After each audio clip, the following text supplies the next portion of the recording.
Well, hi, Nicholas. Why are you sitting? Don't you know that a new challenge has been released on the 3D channel, and you have to do something about it? You have to take the first place. I'm telling you. Go take it and don't worry. Well, no. I didn't know perfectly.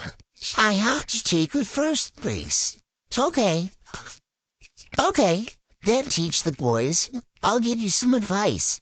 Show me what you can do, and just if someone can't teach you any problems in this. So let's raise your ass and show everyone good luck. Come on. Fuck. It's very difficult. I'm starting to bind Rikasana to the character, and it doesn't work out. For some reason. All the curves work wrong. What to do? I have to come up with something. I know. How I'll show him. Let's go. Hello, everyone. Guys with you. I'm Nicholas Nikolai people. I don't speak Russian. Oh, I don't speak English. I speak Russian, and at the moment I was the first to see for you. So maybe there's an error booth. I don't know for sure. And well, guys, I came across one fucking cunt. Your jaw's 3D.